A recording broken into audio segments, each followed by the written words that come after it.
What's happening? It's your host, Zach Shoemaker, and today I'm being joined by the first commit in Duke's 2022 recruiting class. He also is the very first player ever to commit to Coach Jon Scheyer. He just won Massachusetts Gatorade Player of the Year and came off a big-time summer playing with New York Renaissance. As he heads into senior year, he has 1 year until he gets onto campus and be a part of what is currently a top 5 ranked recruiting class. He is now a 5-star ranked recruit, and that's Kyle Filipowski.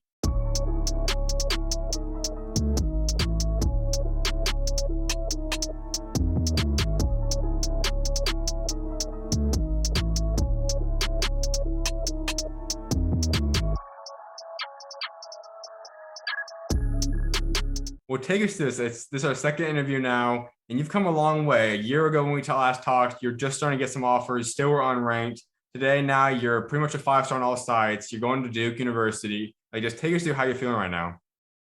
I mean, it's been something that I know has been motivating me, that I've had in the back of my mind to just stay humbled in this process, keep on pushing myself every day to be better. And I know that where I am now is all worth it. That I'm ending up where I should be. So it's just great that everyone's now seeing that. But I know I got my family and my close friends backing me up throughout this whole process, the whole time, and had faith in me. So I'm just grateful for them.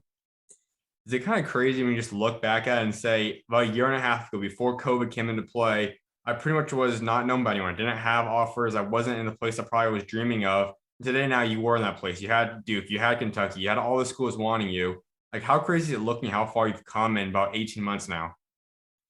Yeah, that's the crazy thing. I think for me is just how quick this all happened. It was really just my recruitment process really was just throughout COVID. I had 1 month where I was able to take visits, but I'm just super, I know, proud of myself, but thankful for the people I have by my side throughout these last year and a half, to get me where I am. And it's just still a little astonishing to me how much I grew and everything. But I mean, here I am, and I couldn't be happier with where I'm at right now.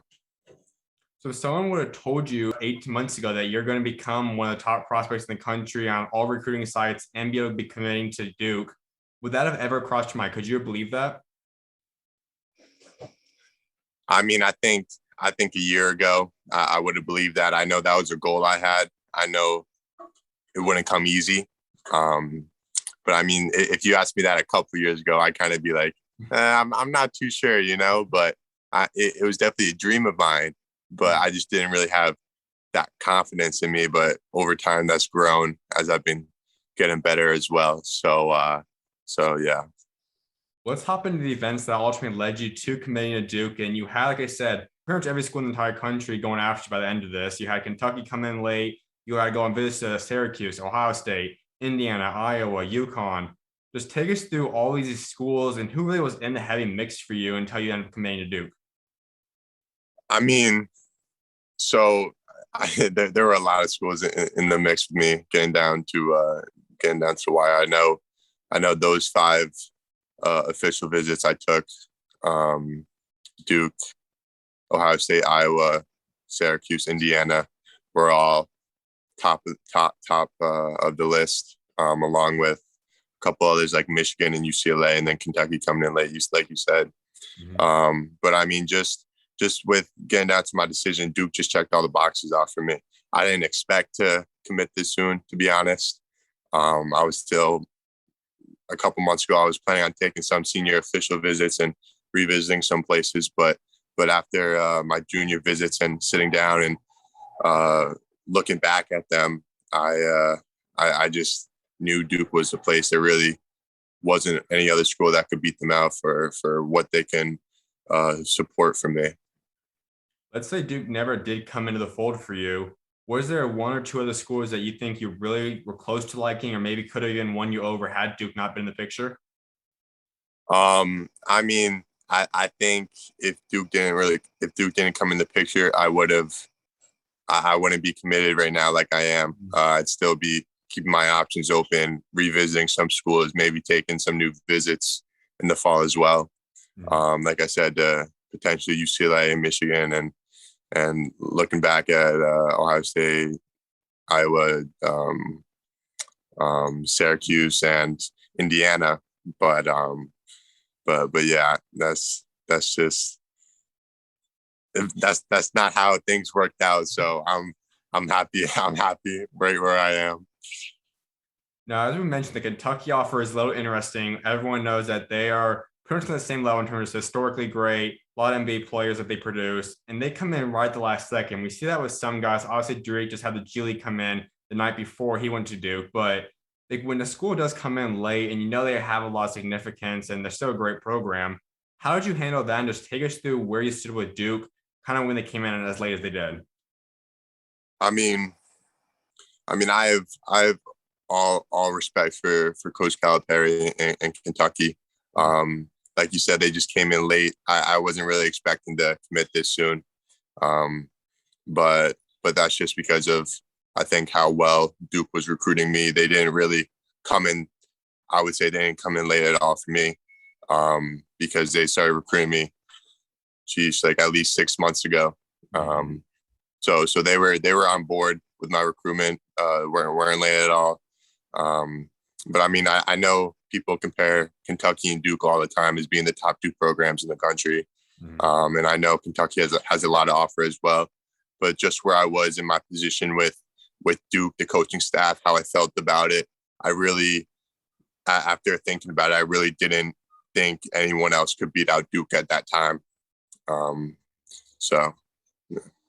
Let's get into Duke because this is where you are heading now. And there's something significant about this. You're the very first player to commit to Coach Scheyer. As we know, he's the coach that's in waiting right now. But what was this process like? Like when you're going through this, you know that Coach K is not going to be your head coach. He still was the coach there. But like, how does this kind of work out? You take us through what this looks like as Coach Scheyer is putting this group together, same time as Coach K is still the head coach. Like, how did that all work out for you?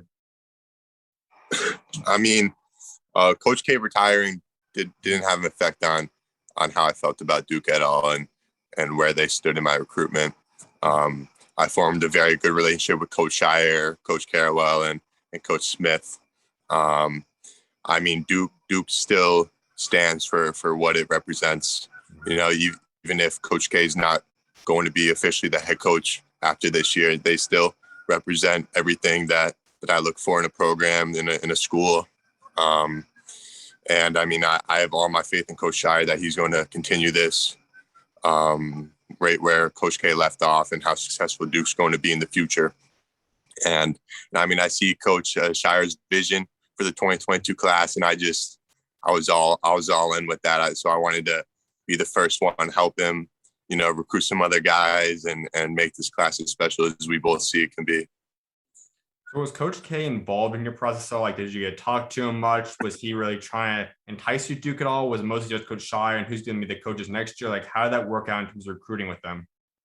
I mean, I talked to Coach K a decent amount, like here and there and stuff. He wasn't really recruiting me like hard or pitching Duke to me like Coach Scheyer was, because that wasn't Coach K's job. Yeah.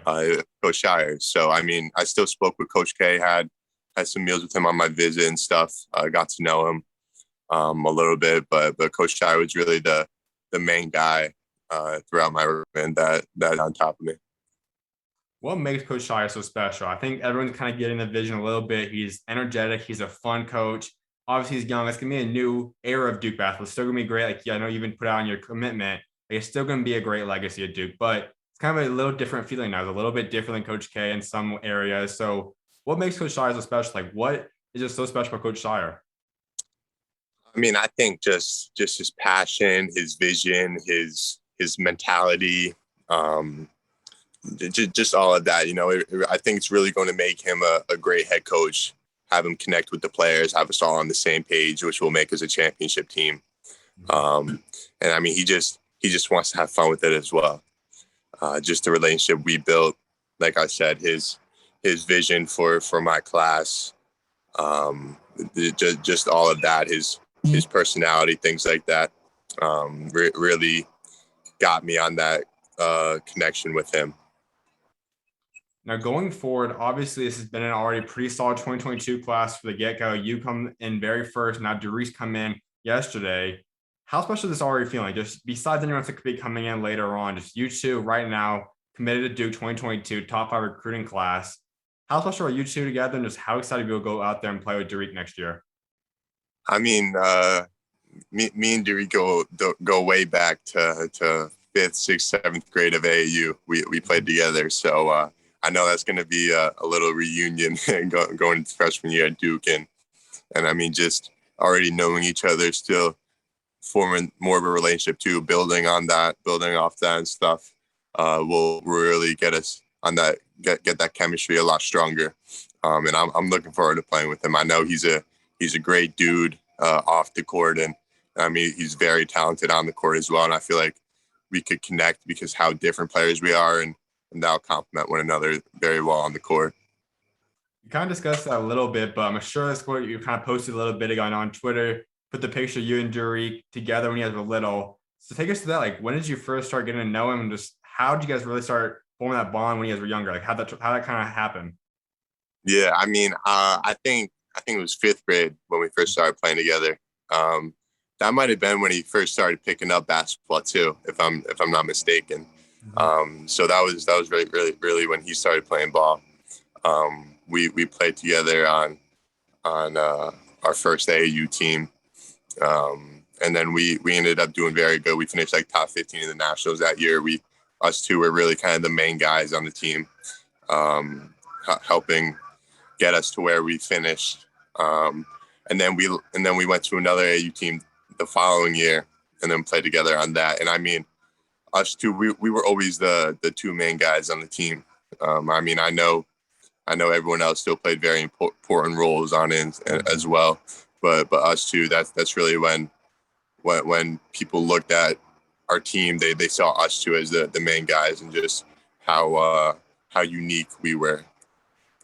So if you guys stayed close ever since that, because obviously you guys have gone different ways, high school wise and AAU wise, but have you guys still stayed close ever since you guys did eventually split up from the AAU team? I mean, I think after that, so going into eighth grade year when he went to Montverde, we started doing our own things a little bit more. Just he was focused there in Florida. I was staying up here in the Northeast. Went to boarding school up here in Massachusetts. So we kind of got out of contact for a few years, but I know we got back in contact not too long ago, and I mean that chemistry and relationship that didn't go anywhere. That's still there, strong, and I mean now we got a chance to build that even more in this next following year. So what role did you have in him ultimately coming to do? Like, I'm sure you guys have talked a little bit about that at some points. Like, did you talk to him a lot? Were you trying to heavily recruit him? How did you guys really get back in contact? Like, walk us through how this ultimately came together where you guys are reunited now at Duke. I mean, I think once I kind of realized where I wanted to go for college, I realized that Duke was also one of his top choices. So we kind of caught back up down at Peace Jam a couple of weeks ago, and we just started texting and talking about the potential of playing together in college and stuff, and what that looked like. And I mean, when we talked about it, it was just all positives. There's no negatives to that.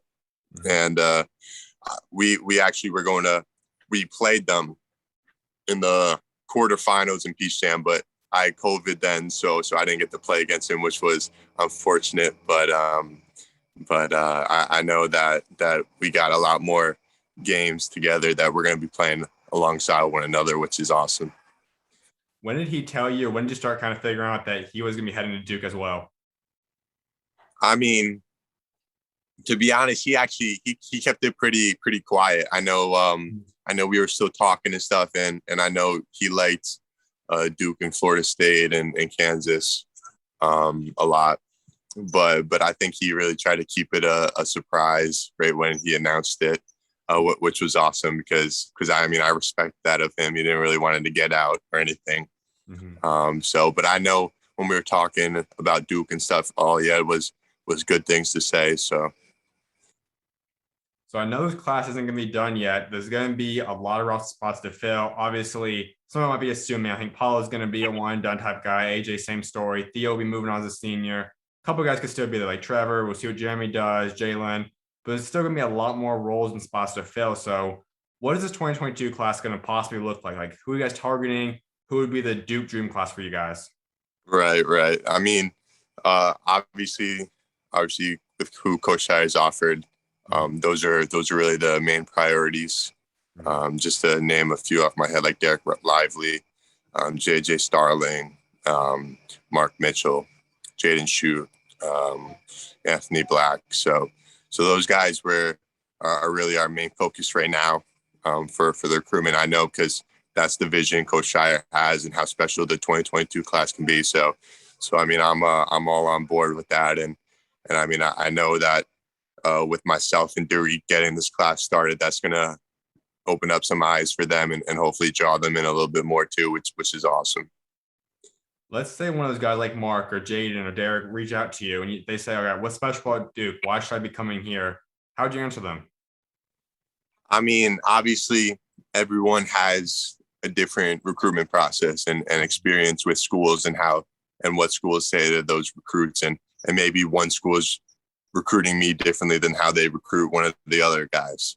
But I mean, all I'm going to do is try to tell them how special Duke is, just that overall balance they have with the relationship with the coaches, the academics, the lifelong support with the brotherhood and what comes with that. And just playing at that national level, playing like for the legacy of Duke, so just all of what Duke has to offer is really the big spiel to them. And I know that doesn't go unnoticed at all for them. We got into this a little bit for you, but obviously you are Coach Shire's very first commitment in his entire career. And he obviously still has a long time to go to prove exactly how special our legacy is going to be. But at the end of the day, this is a new era of Duke, and you're the very first commitment of this new era. So what does that mean to you? Like, just to know that that's going to be behind your name from going forward now, from here on out forever. What does that mean to you? I mean, it's really special. I know for Coach Shire and myself as well. Just kind of showing everyone that I put my faith in Coach Shire and what he will do to carry on Duke's legacy. It's like I said, it's not the end of a legacy or dynasty. It's just the continuation of an era. Just a new journey that's just begun. So I know it's very meaningful right now, and I know it's going to looking back and who knows 10, 20 years with where Duke's at then, and Coach Shire still coaching. I know that I'm going to be super proud to say that I was his first commit and that I was a help of getting that started. When did it all come together and click for you? Like, when did the time come that you said, you know what, Duke's where I'm going. They won me over now. You started telling the coaching staff. Like, when was that? Like, how many weeks ago? A couple days ago, even? Like, when was that point that it clicked for you and you said, Duke's where I'm going to be playing my college basketball at? I mean, I think after my junior visits, after all of them, a couple weeks after I got to settle down a little bit and think back on all of it, what was really when I started thinking that Duke checked all the boxes. I made pros and cons lists of each of the visits and the schools, and Duke just had all pros. They didn't have any cons, and I'm just thinking, wow, like how much better can I get than this? Like this is what I'm looking for. Mm-hmm. So I didn't really think waiting any longer would change anything. It was just kind of delaying the inevitable if I waited any longer. So I was like, I'm going for it. I know I want to be a Dookie. And I know that all the Duke fans and family got my back as well. Now, you do have to wait another year until you ultimately get on campus, and about a year and a half to start playing games. But when that day does come and you get to walk into that stadium, packed out crowd, and you see a Filipowski jersey in your locker, what's going to go through your mind? I'm just going to be thinking one step closer to my dream. My dream is to play at the highest national level for college basketball and win a national championship. So I know what I'm doing now, the moves I'm making to Duke, is only a step to my ultimate goal. But I mean, I couldn't be happier to put that Duke jersey on, represent what's the name on the front of my jersey, but also show everyone what the name on the back of the jersey means too. Absolutely. Well, we do know now that you're going to bring a lot of different stuff. You've added on a lot of weight since last time we talked. Now you're right around the 215, 230 kind of range. I know somewhere in there. You're 6'11" now. You're able to space it out, which is really a key thing in today's game. Play make, like you pretty much do it all now at your height. So walk us through this. Like ultimately, what do you bring to Duke? Like just take us through your game, how much you've improved, and what can Duke fans really expect from you when you get out there? Yeah, I mean, I think you like you said, just my all around game. You know, shooting the three, playing inside, being a bully inside when it comes time for that, or handling the ball and directing traffic, things like that. I can bring it all with my skill set. I'm not uncomfortable being put in any situation, and I know Coach Scheyer believes that too. And whatever he tells me, I'm going to do. But I think also something that's very important that I'm going to bring to this team is just my passion for the game, my grit, my just how much I love basketball, and I really believe that I'm a winner, and I'll do whatever it takes to win. So just having that kind of edge on me is very important to the team, and kind of just like that leadership position going into there, and helping the other guys get all on the same page, and like I said, bring that championship. Duke has had a countless long list of NBA type players, historically great college players. But is there any kind of player that you look at and you say, you know, I really play a lot like him, or you maybe even kind of compare yourself to in some ways? Mm-hmm. I mean, there's there's a lot. I mean, looking at it, I couldn't really say one person. Yeah. I would have to name a few, you know, but I mean, just some of what I've heard is a kind of like a Mike Dunleavy player. I've heard some coaches say, but yeah, for me specifically, I couldn't really name one player. I look at a lot of different guys and parts of their game. Now, this is going to be a hard question to kind of put you on the spot, but who, in your opinion, are the top 5 players to ever play at Duke? Man, that's tough. That is tough.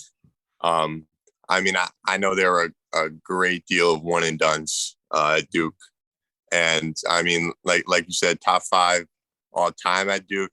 That kind of makes me think, you know, 3-4 year players. Mm-hmm. So I don't think I can come with the top 5, but I mean, just some off the top of my head, Christian Laettner. I know he was a great player. Jason Williams. That's tough. I mean, I know everyone would love to say. I think Jason Tatum was really good, even though he was a one and done.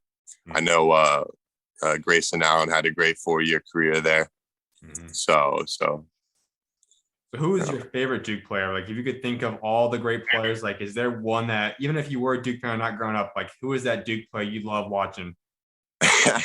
I'd have to show love to my AU coach and say Andy Borman, but he didn't get much light on the stage. So, but no, I think growing up and just watching Duke when they played, when I started watching a lot more college basketball, that's when Grayson Allen had his 4 years at Duke, and I kind of just always loved watching him play, because it was, like I said, he was there for 4 years. He stayed consistent.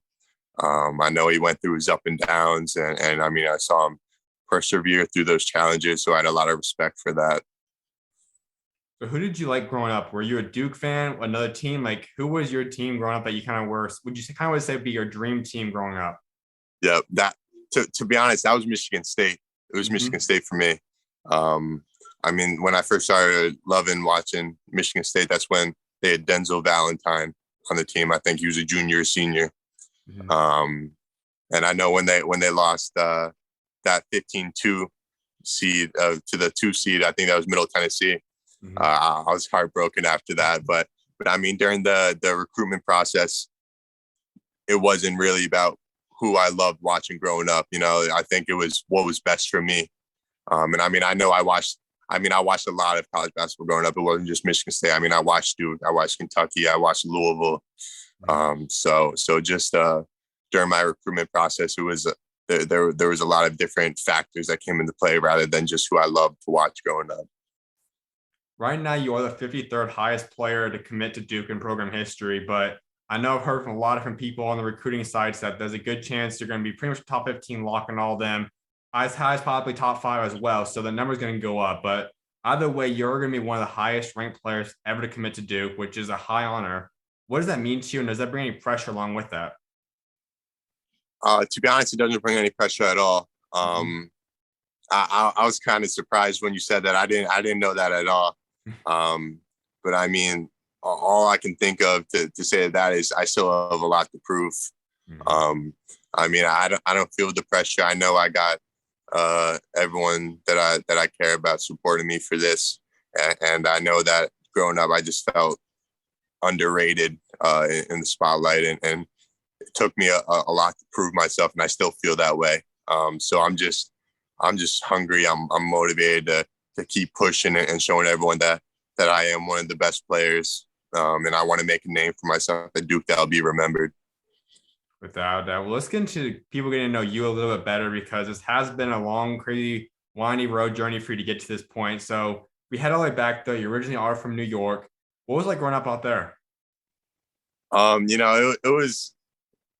I grew up about 2 hours north of New York City, so I'm kind of in the suburbs, rural area, very quiet town.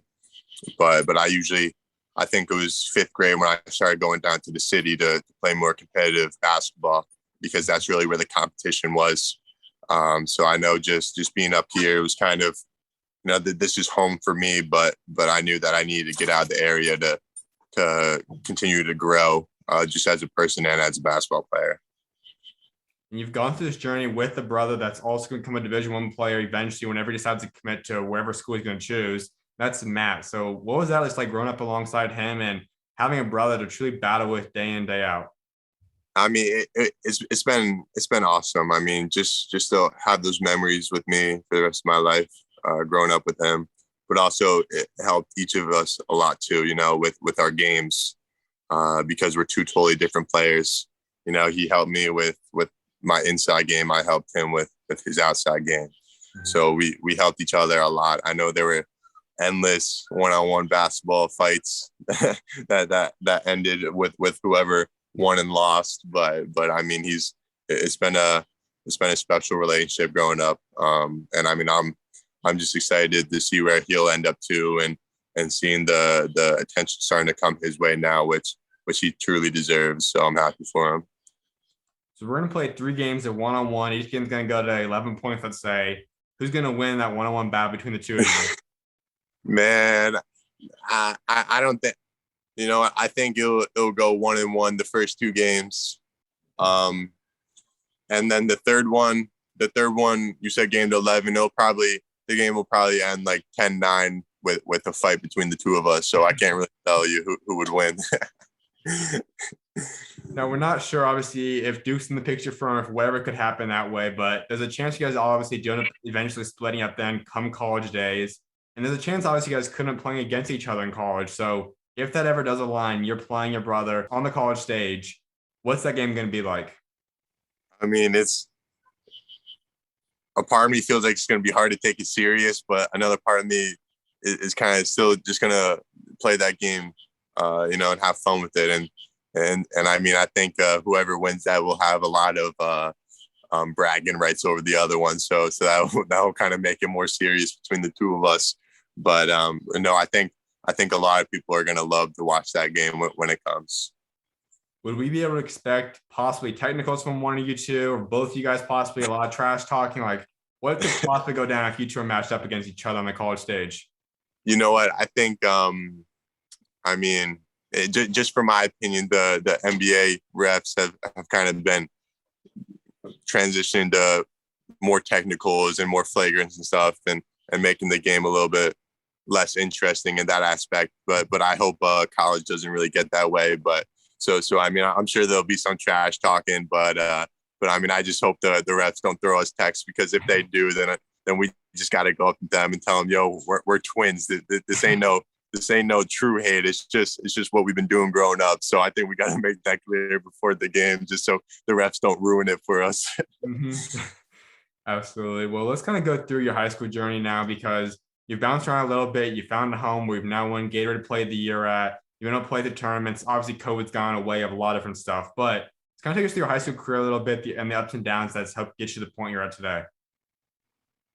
I mean, she's just looking back at it, it's been a roller coaster. This is my third high school. This is where I'm finishing my high school career, and I know just every step of the way, my parents were there and they did what was best for us. And I'm just truly happy with where we're at now, mm-hmm. and who I have behind my back and who I have next to me through this journey. So just sophomore year at WMA. We won the AA NEPSAC championship. That was a great way for the seniors to finish their last year and me to start my first year at WMA. And then last year, we only played 5 games. It was just regular games. No, they didn't count towards anything. They were exhibition games, and there were no playoffs or nothing like that. So it was kind of difficult for that. But I know I took every single one of those games serious because I was competing for something still. I was competing for that Massachusetts Gatorade Player of the Year, and I was very fortunate enough to win that. And I was glad to have those games behind me to help support me too. Let's get into AAU a little bit. Last time we talked, you mentioned that had COVID not gone the way, you think that NY Renaissance would have won the Peach Jam. This time around, unfortunately, once again, COVID got in the way with a couple of you guys having to sit out then. So we don't know exactly how it's going to turn out eventually, but let's take us to this team. You guys are stacked top to bottom. Chance Westry, Roddy, Simeon, Denver, Dominic, obviously you and Matt. Just take us through this NY Renaissance team and what was like playing alongside those guys. You know what? It was a real honor to play with those guys. I mean, we all formed very good relationships with one another. I mean, I know for the coaches, it was their favorite Rens group to ever coach too. And I mean, that just showed how special of a group we all were. I mean, we all got along with one another off the court. Our chemistry was there on the court.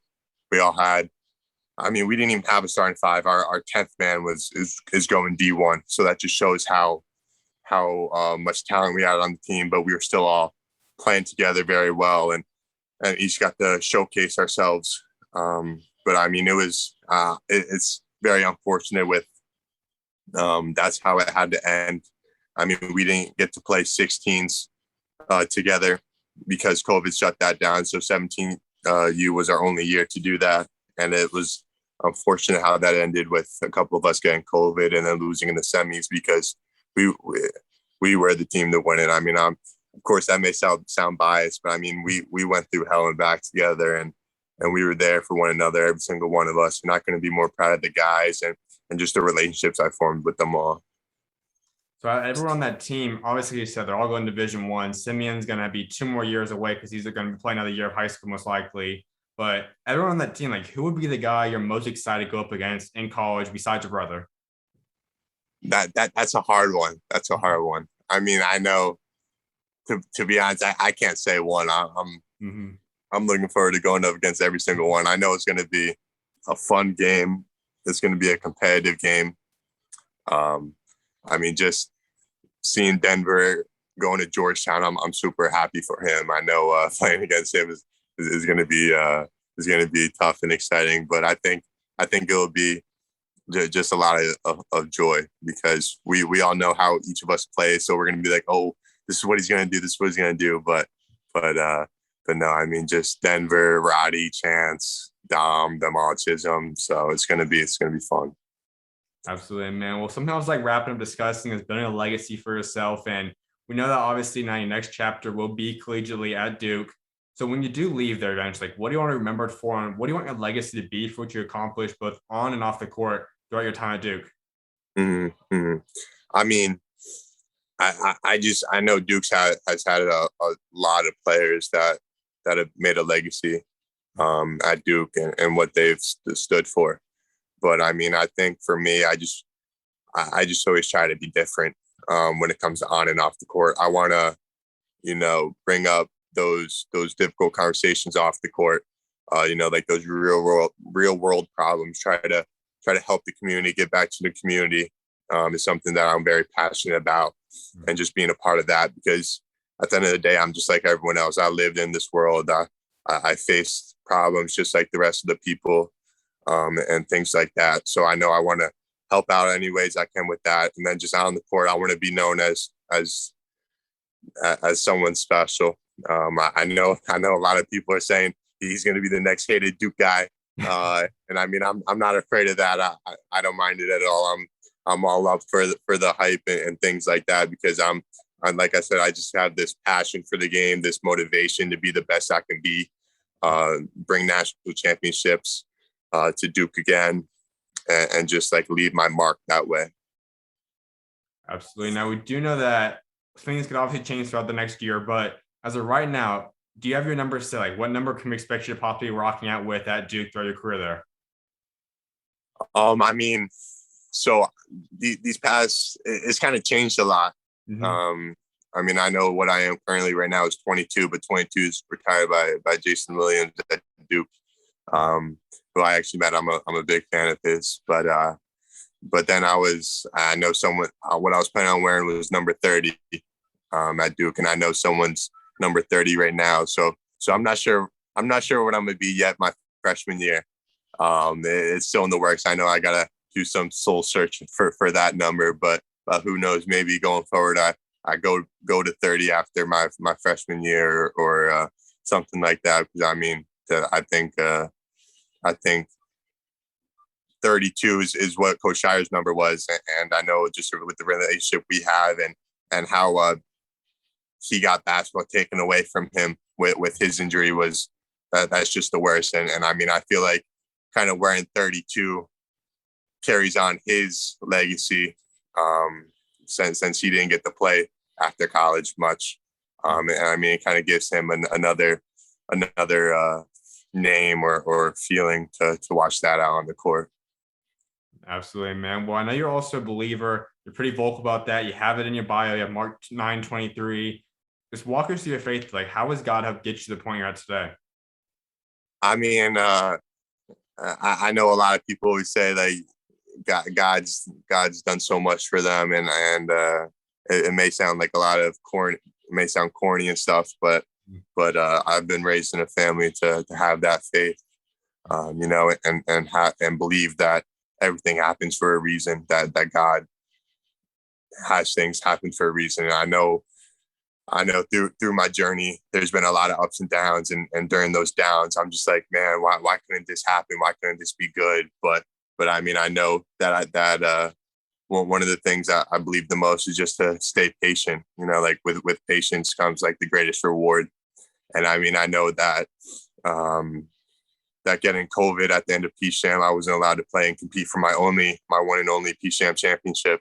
And I was very sad about that and things like that. But I mean, I just try to always find the good in the bad, and look long term and think that God has something greater in store for me, and then I just got to keep working, keep trusting that, and that I know that when that happens one day, I'm gonna have that smile on my face and just thinking like, thank you, God, thank you for this. So. Mm-hmm. What moment in your life would you say you've really seen God show up the most? Like, was it rather be on or off the court? Like, when was the moment you really said that you kind of cleaned to God and you really saw him show up the biggest in your life so far? That is that's a tough one. I mean, I think just God's been there with me throughout my whole life. I know through a lot of downs I've had with like basketball, just breaking a bone because of basketball, or like I said, losing these games. I'm just questioning like, why did this have to happen now, or stuff like that. Mm-hmm. But I know people go to God a lot at their lowest points, but then I remember that when I am successful and reach my highest points, that I thank him for that too, because like I said, he's there for the good and the bad. There's just too much that's happened in my life to name specifically, but no, I know he's been watching my back throughout all of this. I know each believer has their own verse that stand out the most to them. Obviously, like I said, you have Mark 9:23 in your bios. All things are possible if you believe. Walk us through that. Like, why is that the verse that stands out the most to you? I mean, it truly is. Like, I truly believe that. Just because how I've grown up. Ever since I was 9 years old, I had that dream, just like any other kid, of playing the national championship. And I mean, like I said, it was just a dream growing up, and even when I was in high school, like my freshman year, sophomore year, I didn't even think that was going to become a reality. But I mean, once this past year, things have been blowing up for me. It's starting to become more of a reality. I'm starting to achieve that dream, and I'm just thinking like I just want to inspire those young kids as well. Like I was once in your shoes. And I mean, like I said, I didn't think I was going to be where I am now, but I just kept believing, I just kept working, and look where I am now. So I mean, just keep working, keep dreaming big. You never gotta have someone tell you like what you are and aren't capable of, because that's like what I said. That's why I want to give back to the community, give others those opportunities they may not think they have or don't have, and support for them and try to help them any way possible, because I think everyone deserves that chance to fight for what they want to do. You're going to have a much larger platform as you continue to go through this career. Obviously, going to Duke, which maybe has the biggest platform in all the country, and then possibly an NBA or even professional journey in some case, wherever that is.